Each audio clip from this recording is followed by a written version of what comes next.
Hello and welcome everybody, it's me, DaleyBoyDidds, and this is my Let's Play. Okay guys, this is an absolutely brand spanking new Let's Play on a brand spanking new channel. I've never ever recorded properly on this channel before. I've done a couple of testers and you'll probably be able to find those as well if you look for them. Just slightly going to move my mic. Boop, boop, boop, boop, boop, boop. Mic moved. So yeah, I've done a couple of testers. I think I've took them off now anyway from YouTube. However, if you still find them, then superb. You get to see what the earliest days of my recordings were. Nevertheless, we'll get into all of that stuff later. There'll be a complete separate video for all the acknowledgements, how I built my PC, all that beautiful stuff that got me here today. But today we are starting a Let's Play on Crusader Kings 2. I love Crusader Kings 2. I love Paradox Interactive, Paradox Development Studio. Absolutely love them. Brilliant game. I got into this game through a YouTuber called J2 John Jeremy, J Square John Jeremy. Now that guy knows this game inside out. He's absolutely superb. In particular, his extra memory knowledge, it seems, of how things develop and certain characters and how they all interlink. Very good YouTuber. Guarantee guys, if you are looking at Crusader Kings, watch me first, obviously watch me first, but then whiz over to J2 John Jeremy, or J Square John Jeremy, and just see what he's up to. He's got a brand new Crusader Kings 2 Let's Play started in 2014, so you'll be able to catch up with that one, I'm sure. And he's actually doing something that I'm not going to do in the first Crusader Kings Let's Play that I do, and that is a conversion from Crusader Kings 2 to Paradox Interactive's flagship game, Europa Universalis 4. Now I do have UV4, not UV is it? Europa Universalis 4, EU4, that's the one, but I don't know how to play it yet. I'm very poor on it, very poor. So basically we're going to start Crusader Kings. That's what we're going to do, Crusader Kings 2. Now I've actually got something in mind that I want to do here, and just before we get going I just want to click on content just so you can see. These are all the DLCs that we have for this game, and it is pretty much every single DLC that they've got. We're running everything will be active, everything's on full settings for the start of our game. The only two things DLC wise that we don't have is the Songs of the Yuletide, which I absolutely detest. I do not like them at all. I've heard it on other Let's Plays, on other YouTube channels, and I'm not a fan at all of it. So it's a free download. You know, guys, download it if you want. I personally don't think I ever will do. I didn't like the sound of it. The other thing I've not got is that converter to Europa Universalis 4. And very basically guys, I don't want to get bogged down here, but very basically Crusader Kings in the timeline happens a couple of hundred years before Europa Universalis starts up basically. So I can't remember the exact dates, but Crusader Kings starts in around 800 AD and goes through to about 1400, and I think Europa Universalis begins around 1600. I might have that wrong, you know, I don't know, but I think that's pretty much how it works. And there's a DLC that you can buy which basically merges whatever you've done in Crusader Kings 2, it merges it into Europa Universalis, and you can just pick up where you've left off. So for instance, just press single player here. So for instance, in my last Let's Play that I did on my own, I was Northumberland here in England, and basically ended up creating the Empire of Britannia, which include Ireland, Scotland, Wales and England. I'd also taken the vast majority of France, and I think we take because I always play as a Let's Play. Even though this is my first official one, I always end up commentating anyway, but to nobody, just to me here in my cellar. And we took the vast majority of Spain as well. Now, what that conversion would have enabled me is when I wanted to finish CK2 off, I would have, and then started Europa Universalis, I would have been able to transfer all that progress onto the other game, which is absolutely superb. It's a very good idea. And the only reason why I've not done it is because I've not really played Europa Universalis 4 yet. and that's why I've not bothered. Now, if I'm a little bit stuttery as we go, it is 3 minutes to 4 in the morning. I'm only up this late because I ended up having a pretty decent sleep. We went to the zoo, of all places, today, and I ended up having a sleep afterwards, so I'm pretty much wide awake now. And I thought, you know what, I ain't sleeping anytime soon, let's start the Let's Plays off. Now, I think we're in for a bit of a treat. Most people, when they do these Let's Plays, they play in places where, you know, it's been done and dusted. Too much, in my opinion. Obviously, England is a major one. Scotland, Ireland is the best place to start. If you're brand new to this game, start in Ireland. It's the best place beyond doubt. But then other places, France, Spain, Italy, the Byzantine Empire. We've played them all. I've done them all before, myself. Obviously, I've not Let's Played them because I've never done one before. This is my first official. But you watch any of the CK2 stuff, and these places have all been done and dusted. Now, I'm going to do something much different for you guys. I'm going to take it to another level. And what I'm actually going to do is, and only because I now have the DLC for this, is going onto the religious tab. I'm going to take over and flourish, hopefully, the Jewish faith. It only has one county, one solitary county that is Jewish. Now, just to nip this in the butt straight away, I am not Jewish.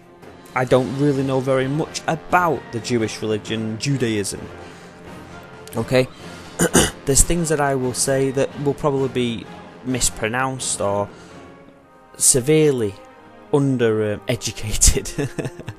I will actually look into it a little bit, do a little bit of research so I can give some lovely facts out. But I thought, well, you know, since as we've got this option, let's play as a Jewish leader. Now, I've even picked my starting point as well. So, we're going to be close to the Byzantine Empire. We're actually going to be, I think, inside the official de jure Byzantine, but we don't start there. So we're going to start in a, and I'm sure I say this one wrong, Maothesate religious area, which is a branch of Christianity, I think, or Catholicism, I think. I know that you're not considered as a heretic if you're part of this faith. So, you know, it's one of those. We're going to start here in Taron. And Taron is actually part of the Armenian duchy. It's not a kingdom at this stage because, as you can see, it's Duke Alshot IV, Ashot IV of Armenia. And we're actually going to start here in part of the Armenian area. Now, I played as Byzantine before. I actually played over here as Methone. That's where I started. It was a good Let's Play. It was a good little run through. And I remember the Byzantines attacking Armenia quite often. So I'm guessing, and we can't actually check it in this particular screen right here, I don't think. No, we can't actually check it in this particular screen right here. If Armenia actually belongs inside Byzantine rule, but I think it does. I'm pretty certain that it does. Okay, so we're going to start as Taron. This is where we are going to be. This is our Duke right now. And we'll go into so much more detail about him and about Armenia. Now, I can never remember this name. It's Messus... Meneth... Oh, damn it, I can't even remember it. What is this area called?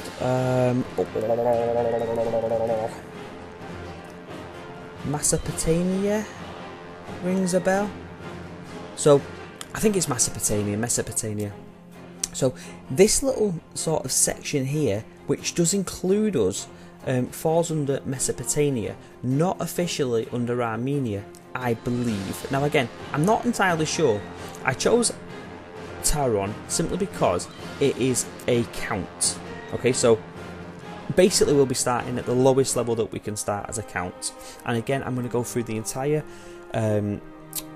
hierarchy of titles as the game's on, as we're developing through. Okay, and these little things here that I'm choosing are just different views. You can see, as I hover over them, you can see that this is the terrain map, this is the independent realm map. That's the one that we're going to spend the most time on, I presume, when we're in game. But right now, the bit that I want to show you is religion. So, we are going to be part of the Jewish faith. We're going to be a part of the Jewish faith here in Taron. Now, we personally will be Jewish, but the area of Taron, the actual county of Taron, will not be. So this might actually all go completely tits up very early. It might finish very, very quickly. And I did actually do a quick run through just to see if we would be killed off in the first 5 minutes. And my character only lasted 4 years. Now, in fairness to that game, my character died of illness.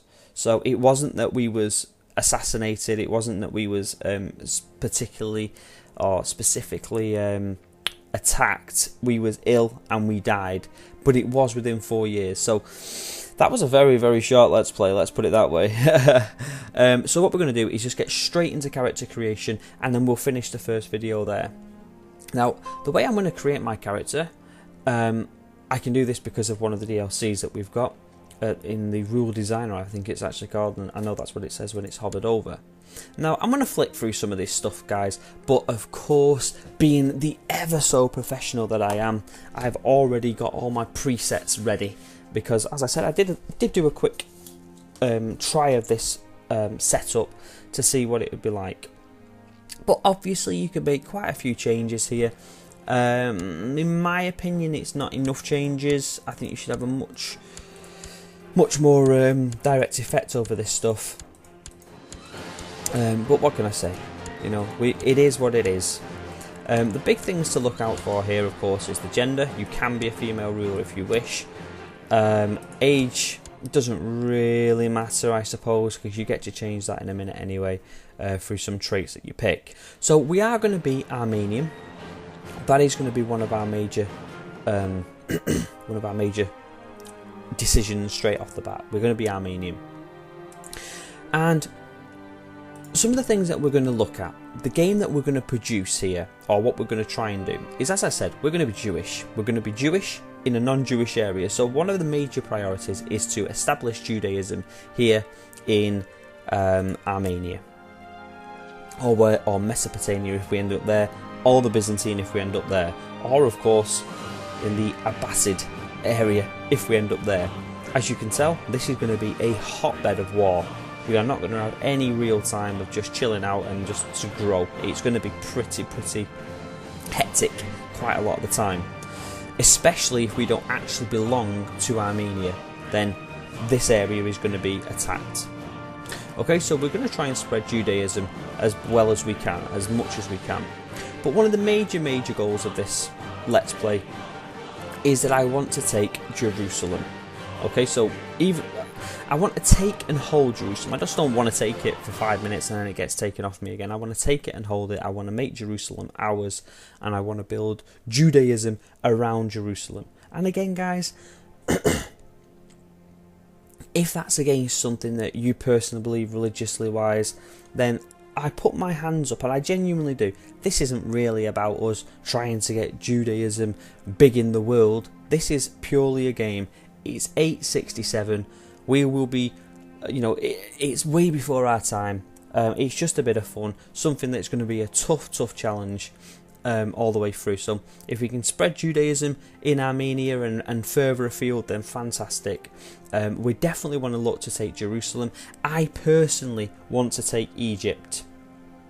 I don't particularly know why I want Egypt, but for some reason I want control of the Suez Canal, which is right about there. And again, you know, this is just an outsider interest that I personally have for no apparent reason. I've never really attacked the Muslim faiths down here. The furthest I got was during a Let's Play that I did as Castile, which sort of around here later on in the game, in the normal starting point in the vanilla game, and we attacked a couple of places in the north of Africa, and the Tunisia area, Morocco and Tunisia area, I believe those are. I think that's Tunisia. I don't know.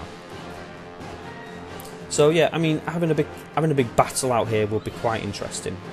Now, a couple of things to look out for as the game develops will be the Golden Horde will come in to this sort of region.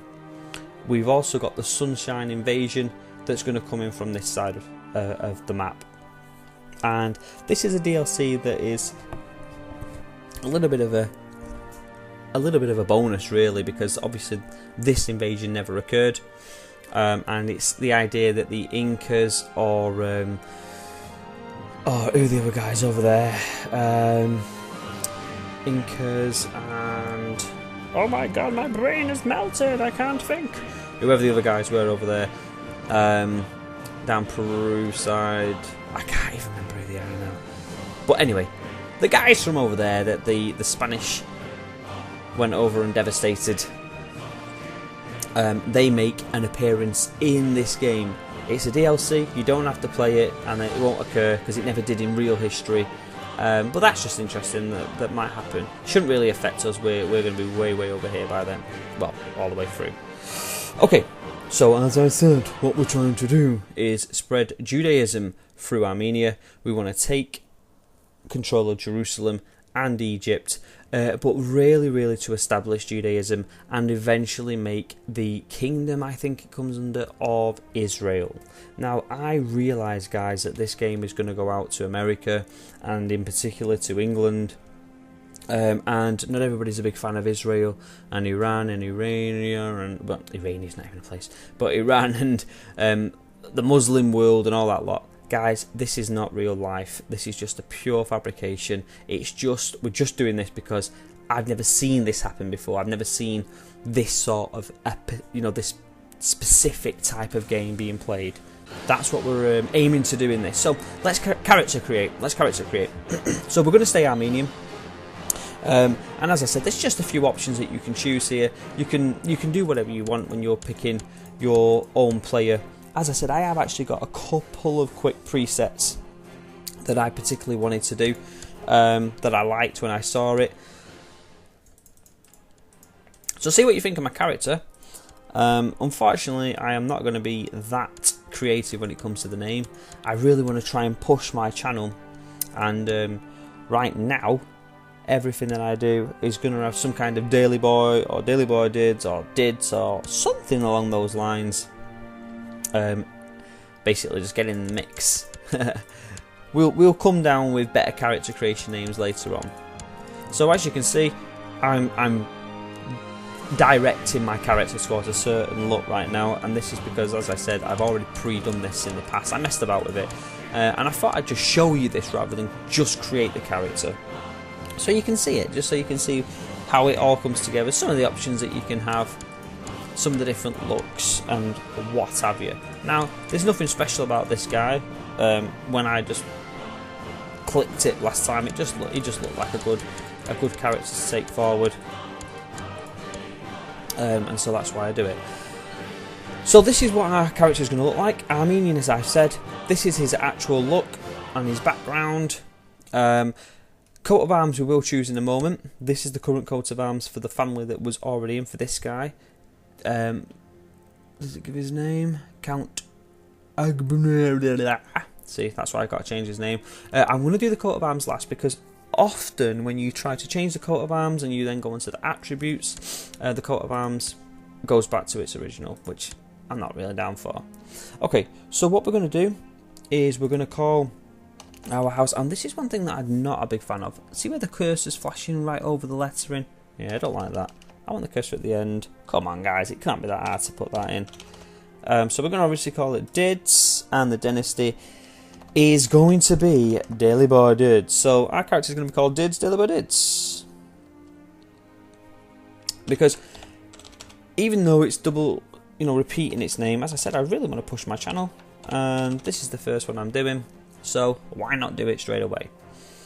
Now then, when I'm doing my character creation, guys, I decided that I'm going to make this character as close to the sort of characters that I play in other games. Now, I'm a big fan of Skyrim and the Elder Scrolls in general, and and I'm a big fan of role-playing style games. And the sort of character that I go down, the sort of character that I become in those games, is more down the Thief Guild style of player. The shadowy person, the person that uses tricks. He's a tricksy fella. I also spend a lot of my time around the conversations. I try to get myself in the best position through the way that I speak to people. In general, I'm not really an out-and-out fighting sort of player. Okay, I'm really not when I'm a character in a game, and I'm not in realsies either. In real life, I'm not really a fighting person, so I'm gonna have that lower. Learning, again, learning's important, but it's not one of the major traits that I go for. So the figures that I decided on was I weren't gonna go crazy and just put all these figures on the top lot. How high can you actually put them? Let me just double check that. I've never seen this before. How high can you go? Alright, so you can go pretty crazily. Okay, so basically in game you want your characters to be around, what, 15s? Now 15s is good. It's a good character figure to have. It's a good number to have. That's when you get big as an emperor, etc. You don't want to drop any traits below 15 in the council that you have. Yeah, 15 is excellent.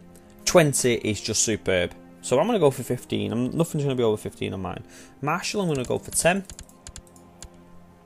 Stewards, I'm just going to go for 12 on this.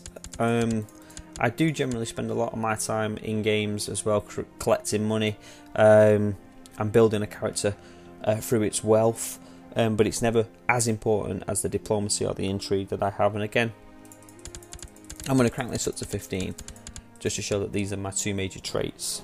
Learning, just to 8. That's all. And then what I decided to do was, this character is actually very, very good as it stands. A very, very good character. So I'm going to actually knock them all down by 2. Each one, drop it down by 2.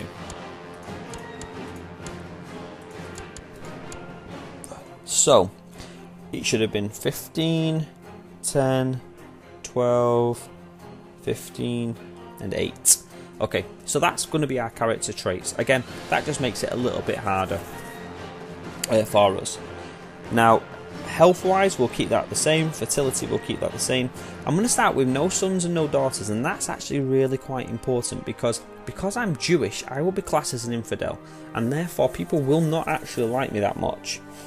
So they will try to kill me, and if they kill me before I have an heir, then my game's over. This Let's Play is done and dusted. So that's quite important that we haven't got sons or daughters at this time. We're also not going to be married. And that's going to be, again, it's important because we need an heir, and without being married, that's going to be difficult to do. So the culture is going to be Armenian, that's fine, but the religion, we're going to be Jewish. Okay, now as I said, my characters are always the thief, always the shadies. And I really do go into this. I really do really push that. And so I am going to be the top education trait that you can get, which is the elusive shadow. Now, genuinely, guys, and I do put my hands up to this, if I, say for instance, if I was playing this as a military guy, I would only use my military education instead of the 4 stars. I would probably have it as a 1 or a 2 star. And that's how I would do it. But because I want to try and make a character as close to the sort of character that I play, then I'd have to be true with that and do the full 4 stars for intrigue.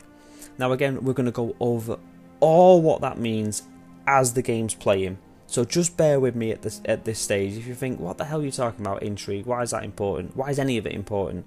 Why is any of this important? I will go through absolutely everything.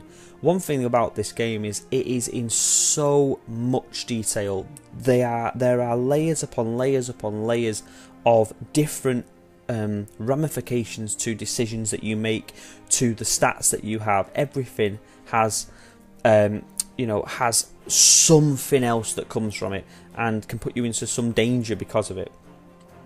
Now, let's add some traits. Now, one of the reasons why we're going to add traits is, as you can see, my age is now 53, and that's directly affected by the stats that I have. So as I move the stats down, my age changes. So we're going to need to bring this stat down. Frankly, we can't start with a 53-year-old. In fact, we literally can't start because you can only have 50 max. So we're going to add some traits. Now, these traits, I don't want to over-trait because this is going to be part of the game as well. Decisions that I make in game will also produce me traits and lose me traits, gain me traits, etc, etc. And the way traits work with age, as I said, I need to bring my age down, is they're sort of counterintuitive. That's not the wording that I wanted, but it counteracts what you would expect. So if you choose a negative effect, you actually gain age. Okay? So you become younger by having a negative effect. So for instance, if I wanted to have great pox, I would actually gain 44 years to my age. Yeah? Simples. Absolutely simple. So again, you can see all these are all very negative traits. You know, if I were to be maimed, infirm, incapable. So if I were to be a drunkard, for instance, I would actually gain 4 years. So I'd only be 49 when I started. But the problem is I'd be a drunkard.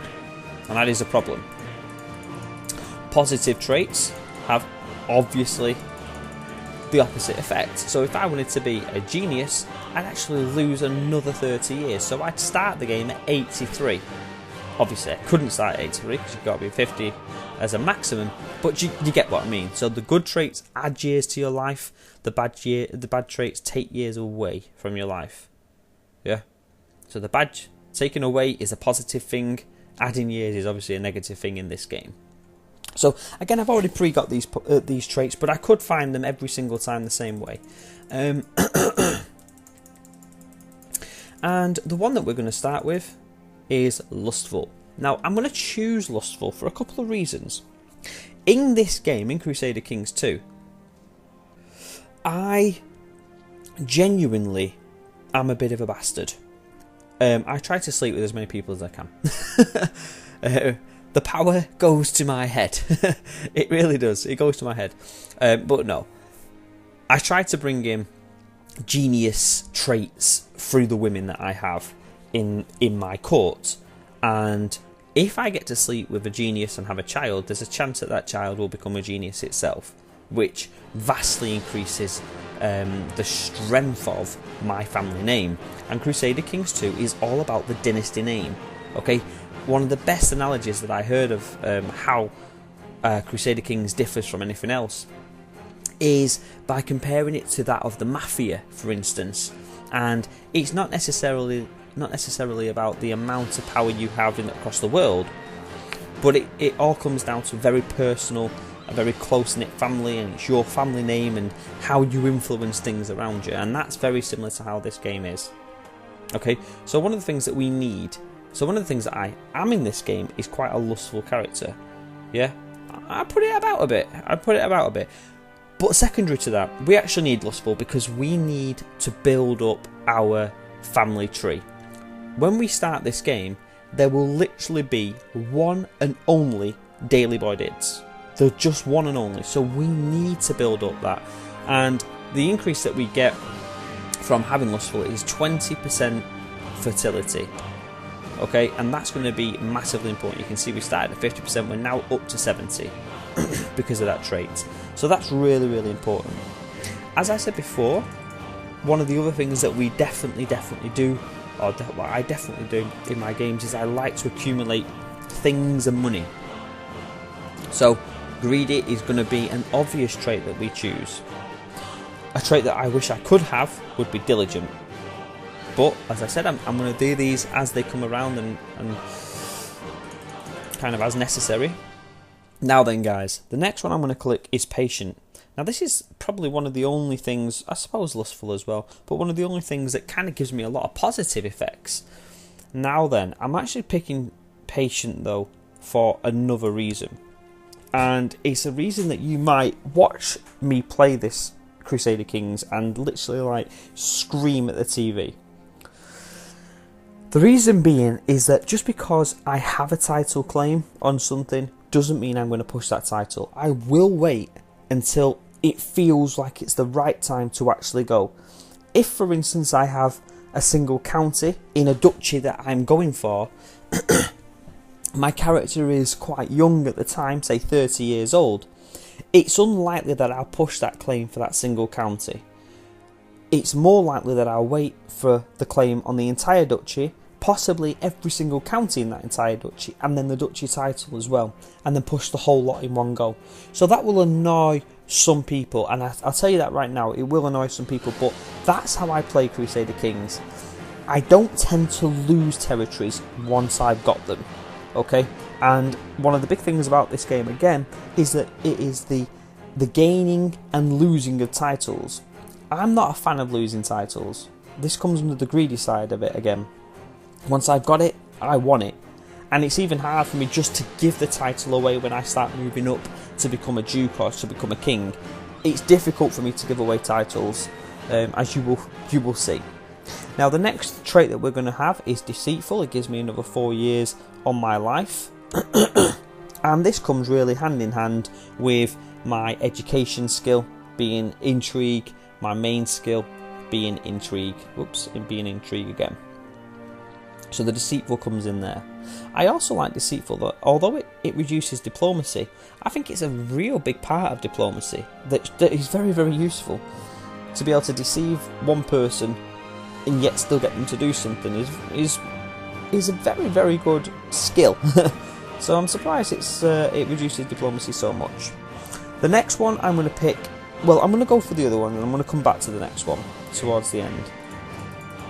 So the next one I'll pick is cynical. And cynical is a basic mistrust of most things that occur. And again, I use this simply because when I play a game, I always play myself because a decision that I make will have a positive effect for me. Okay? It's rare that I just hold on to certain choices or certain decisions because it's beneficial to others. It normally has a benefit to me, and a consequence of that might be that it's beneficial to others as well.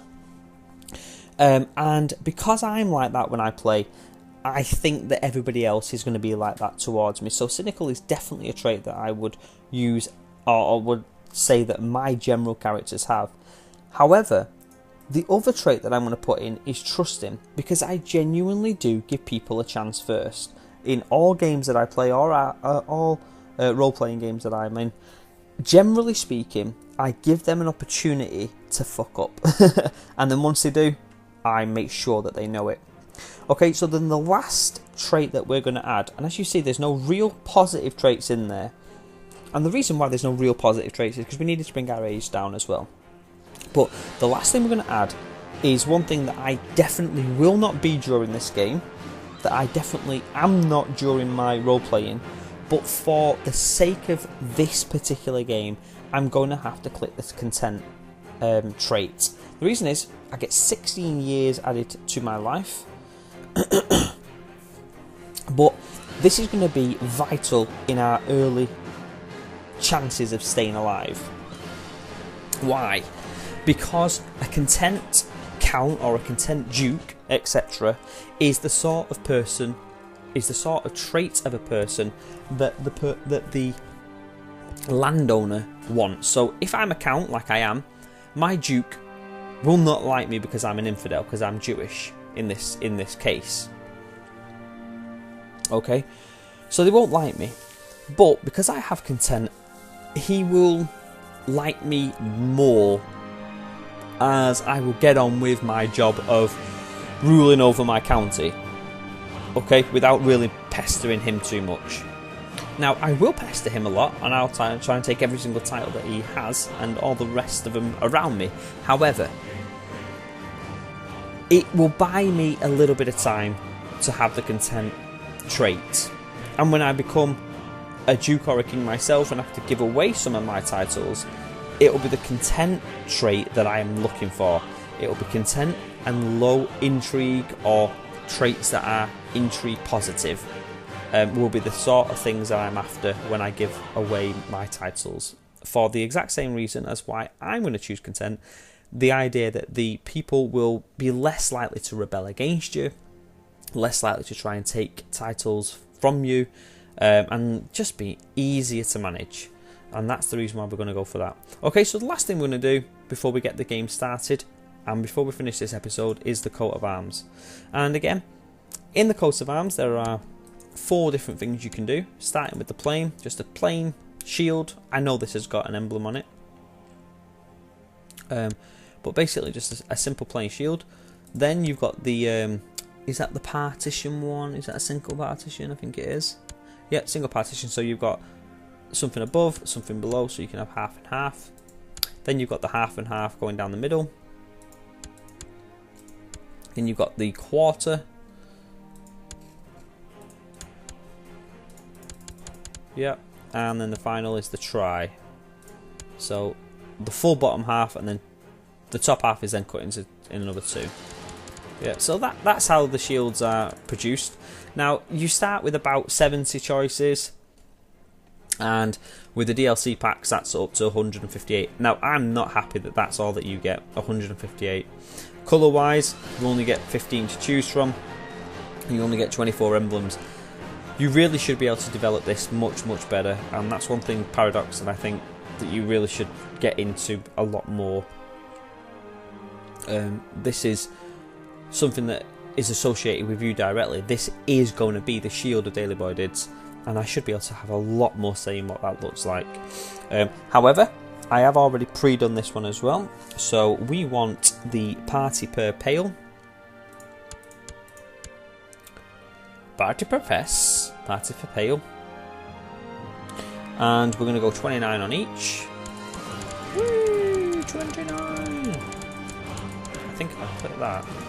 Yes, they both go down at the same time. Super duper. So, hopefully you guys have played Crusader Kings 2 before in the past. As I said, I will absolutely go through everything. I will go through everything, but I'm not going to do it straight away. I'll tell you some important information as it comes up, but basically, because we've started with a brand spanking new player, brand spanking new, there's going to be a lot of us sitting around, and that's unfortunate, but it's also the situation. It is unfortunate, but it's also the situation, so please expect that in the start. It's going to be a slow builder, but things go quickly in Crusader Kings. Things move on very fast in this game. So while we're in that period where the time's just ticking away, that's when I'll go through the interface with you and all the other bits and bobs that we need to know. Okay, so this is the coat of arms that we're going to choose. This is the attributes that we are finally left with, and you can see that these choices down here have modified these choices that we pre-put in. So for instance, diplomacy has gone up an extra 1 to 14, martial and steward, well, martial's gone up an extra 2 to 10, steward's the same, the intrigue's gone up to 25 from 13, and our learning's gone up to 7. So things have improved. Fertility's up by 20%. The big thing for us though is that we're Jewish. That's what we are personally. We're Jewish.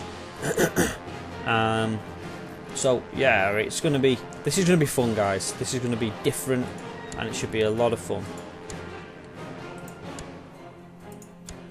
So let's finish the character creation. You can see now DaleyBoyDidds, the dynasty name. That's our character. So this little coat of arms here is the county coat of arms. Okay, so this is our family coat of arms, but this is the county's coat of arms. So you'll see this one a lot as well. But what we're going to do is play in iron mode. Should we play it in iron mode? Alright, so basically what iron mode is you can't do loads of saves if you make a mistake. I'm not going to do it in iron mode, and the reason why is because I think that we need to have a save file. So in iron mode, you basically save one time, and the autosave basically, or when you personally save, always saves over that file. So you end up with just one file all the way through. Outside of iron mode, I'll be able to save several files. Now, regardless what happens, even if we lose everything barring our single county again, absolutely everything goes, regardless what happens, I will not restart, I will not change choices, unless the computer crashes, and I have the option then, therefore, to change, then fair enough. It's tough, the computer shouldn't have crashed. There's no reason the computer should crash, though. But yeah, I will not change it. However, I think it's important that we have the option of different save files. Very simply, in case a save gets corrupted. Okay, so we now have our ruler, our Jewish ruler here. We now have everything else is set. We're at the earliest possible date. We have this date because of one of the DLCs, the Vikings DLC, which is the Old Gods, which allows us to start much earlier on. Okay guys, that's pretty much it. I'm going to click play and let's get into this. Crusader Kings 2. Boom boom boom. Okay, so this is the screen that we're in. As I said, we're part of Armenia.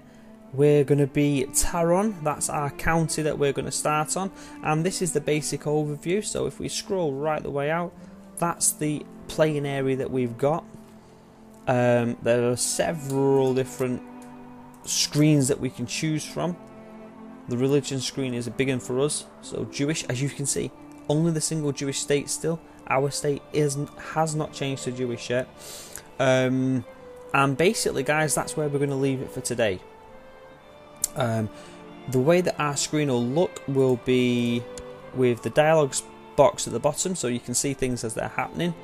And the things that we're going to be particularly interested in, at the start are these buttons that appear. At the moment there's 4 of them. There will be more that drop down. One of the other major things that we need to do very, very quickly is get our council out there doing their jobs, and then we'll go through each of these different tabs and explain what they all mean, how we're going to use them, etc, etc. But that's all for the next episode, guys. Thanks very much for watching. I'll see you then. Please subscribe, please press like. Even if you don't subscribe yet, just get a couple of likes going on. And this should be one of the best Let's Plays that I've personally been involved in. Hopefully our character won't die straight away. The quest that we're trying to do is massive. It cannot be underestimated, this one. This is a huge, huge, huge ask. I've never seen it been done before. I've never seen anything like this been done or attempted before. In any of the Let's Plays that I've seen. Like I said right at the very start, guys, if you're interested in Crusader Kings 2 and you want to watch a lot more episodes a lot quicker, J2 John Jeremy, great YouTuber. I've been watching him now for well over a year. Very, very good. He covers a lot more things as well. A very well established guy. He's good. Watch some of his stuff. It is good stuff. But we'll get back into this on the very next episode. Okay, guys, I'm signing out now. Bye bye. Bye bye bye bye bye bye bye. Bye bye.